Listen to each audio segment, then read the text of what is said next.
मित्रों, जैसा हम देख रहे हैं, पंचकुला में आज राहगिरी का ये कार्यक्रम पुनः आयोजित करना शुरू किया गया है। कुछ वर्ष पहले यहाँ न केवल यहाँ बल्कि हरियाणा में सभी शहरों में राहगिरी के कार्यक्रम शुरू हो गए थे, लेकिन कोविड की उस महामारी के कारण से ये राहगिरी के कार्यक्रम स्थगित करने पड़े थे। अब पुनः दोबारा से इसको शुरू किया गया है और बहुत एक उत्साह के साथ पंचकुला के नागरिक, उसमें विशेष तौर पर युवा वर्ग के साथ ही, चाहे स्कूल गोइंग बच्चे हैं, चाहे कॉलेज गोइंग स्टूडेंट्स हैं, उनमें बड़ी संख्या में भाग लिया है और अलग अलग विधाएं वो अपनी यहाँ दिखा रहे हैं। उन विधाओं से न केवल जनता का मनोरंजन होता है, बल्कि जो करने वाला है, जो करता है, जो एक्टर उसमें है, उनके भी जीवन में निखार आता है, अपनी विधा को वो आगे बढ़ाते हैं। तो मैं तो यही चाहूँगा कि समाज जीवन के अंदर बहुत प्रकार की काम करने की आवश्यकता है। बहुत समस्याओं को दूर करने के लिए इस प्रकार की विधाओं का अपना उपयोग है। चाहे किसी का वो मानसिक तनाव है, चाहे किसी के शारीरिक बल को बढ़ाने की बात है, चाहे किसी के ज्ञानवर्धक चीज़ें जो उसके मस्तिष्क में ज्ञान के रूप में आती हैं, इन सब चीज़ों के लिए ऐसे ऐसे कार्यक्रमों का बहुत उपयोग है। और एक सामूहिक जीवन, क्योंकि आज एक ऐसी वृत्ति बन गई है कि लोग अपना सोलिटरी जीवन को शायद ज़्यादा आनंदित मानते हैं, छोटे परिवार, अकेले रहो, लेकिन ऐसे कार्यक्रमों में जब सामूहिक रूप से हज़ारों लोग आते हैं तो समूह जीवन का एक अच्छा अनुभव भी उनका होता है और समाज में इसकी बहुत बड़ी आवश्यकता है। तो आज इस समय राहगिरी के इस कार्यक्रम के समय पर मैंने जो आज का जो थीम है, देशभक्ति का थीम, रंग दे बसंती चोला, उस अवसर पर देशभक्ति के नाते ऐसे नागरिकों के जीवन अच्छे गुण ग्रहण करे, ये भी कामना की है। और बहुत सी बुराइयां, खास करके नशा, जो नशे की ओर हमारा युवक उसकी प्रवृत्ति बढ़ती जा रही है, उसको छोड़कर नशा मुक्त जीवन, एक स्वच्छ जीवन जीने का भी संकल्प लेना चाहिए। पर्यावरण के नाते से भी यहाँ बहुत से कार्यक्रम किए गए हैं।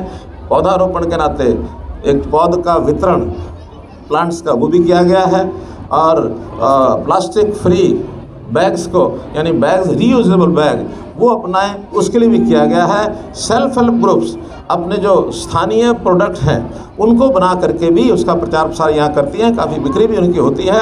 हमारे यहाँ 55,000 के आसपास सेल्फ हेल्प ग्रुप हरियाणा में हैं, जिसमें 5.5 लाख परिवारों को उसमें आमदन उसके साथ जुड़ी हुई है। सरकार उसमें बहुत सहयोग करती है। तो ऐसे उनके भी कार्यक्रम का हमने अवलोकन किया है।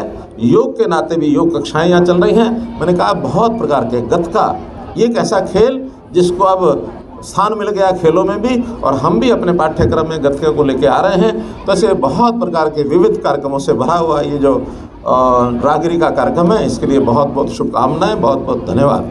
साइक्लोथॉन भी आज आपने शुरू किए सर, जो साइक्लोथॉन आपने साइकिल के जरिए जो है वो यहाँ पर पंचकुला एंटर किया राहगिरी कार्यक्रम में, इसका क्या मकसद, कहाँ तक, कितनी, कैसी रहेगी सर ये यात्रा? और दूसरा सर, ये जो यहाँ पर तमाम जो स्टॉल लगे आपने जाकर देखा है, आप ये मानते हैं कि इस तरीके के जो कार्यक्रम है वो जिला स्तर पर प्रशासन और वो हर रविवार को आयोजित करते जाए? आपने अपील भी की है, लोगों से भी अपील की आपने? जहाँ तक साइक्लोथॉन जो 1 सितंबर से पूरे हरियाणा के लिए करनाल से शुरू हो रही है, प्रतिदिन हज़ारों की संख्या में वहाँ जो साइकिलिस्ट हैं वो साइकिल चला करके संदेश देंगे। और संदेश का थीम है नशा मुक्ति, यानी नशे से दूर रहना और मद्यपान से भी दूर रहना, तरह तरह की जो ड्रग्स लोग लेते हैं उससे दूर रहना, जीवन को कैसे स्वच्छ करना।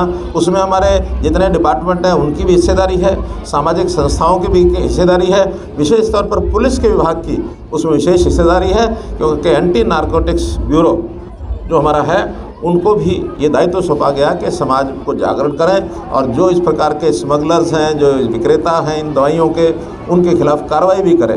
तो ऐसा वो कार्यक्रम 1 सितंबर से शुरू होकर करनाल से शुरू होगा, हरियाणा के हर जिला केंद्र पर जाएगा, 2 या 3 स्थान अन्य भी होंगे।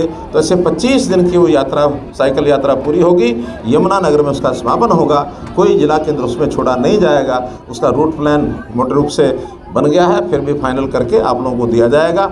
इसी प्रकार आज जो विषय आपने कहा है, अलग अलग स्टॉल के ऊपर जा करके, जो खास करके सेल्फ हेल्प ग्रुप्स के बिक्री के स्टॉल हैं, हमने पीछे घोषणा की है कि ऐसे लोगों की बिक्री को प्रोत्साहन देने के लिए हर जिला केंद्र पर अभी हमारा अर्बन लोकल बॉडीज़ डिपार्टमेंट 50 से लेकर 100 तक पोटा केबल बनाएगा और वो पोटा केबल दिन के हिसाब से कोई 1 दिन 2 दिन 3 दिन जितने दिनों ने उन्होंने आकर के अपने सामान को बेचना है, ऐसे वो एडवांस बुकिंग के आधार के ऊपर एक बाज़ार टाइप जिसको हम साझा बाज़ार कहेंगे, तो साझा बाज़ार में अपने अपने प्रोडक्ट्स को ला करके बेचेंगे और अगर मांग बढ़ती है तो उसके बाद उसका विस्तार करके और भी पोटा केबल बनाया जाएगा।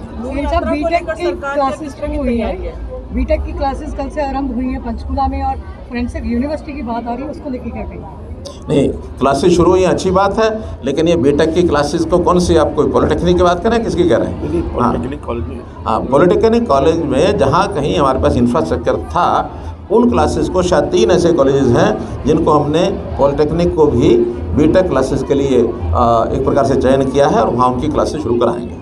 नू यात्रा को लेकर सरकार का क्या टेक है, क्योंकि दोबारा से जलाभिषेक यात्रा की अनाउंसमेंट जो मंडल हैं अलग अलग उन्होंने किए हैं, लेकिन अभी तक जानकारी जो मिली शायद कोई परमिशन दी नहीं गई है। देखिए, जहाँ तक यात्रा का विषय है, क्योंकि महीना भर पहले ही जिस प्रकार की वहाँ घटनाक्रम हुआ है तो वहाँ की लॉ एंड ऑर्डर की व्यवस्था बनी रहे, सुरक्षा रखना ये सरकार का दायित्व होता है। हमने अपील भी की है और अपील करने के बाद हमारे एडमिनिस्ट्रेशन ने, पुलिस ने, प्रशासन ने ये निर्णय लिया है कि यात्रा ना करके सब लोग अपने अपने स्थानीय मंदिरों में जाकर अभिषेक का कार्य करें और हरियाणा में भी है वहीं करें। बाहर से जाकर स्थान पर अगर कोई प्रदर्शन करते हैं उसमें से, क्योंकि 1 महीना पहले ही एक घटना हुई तो उसकी सावधानी रखने यात्रा के लिए मना किया है, लेकिन मंदिरों में जलाभिषेक कार्यक्रम, क्योंकि श्रावण मास का वो अंतिम सोमवार है, जनता की श्रद्धा होती है, तो जनता की श्रद्धा के हिसाब से उनको परमिशन छूट मिलनी चाहिए, होती है। छेड़छाड़ मामले में मंत्री को बर्खास्त करने की मांग एक बार फिर से उठ रही है।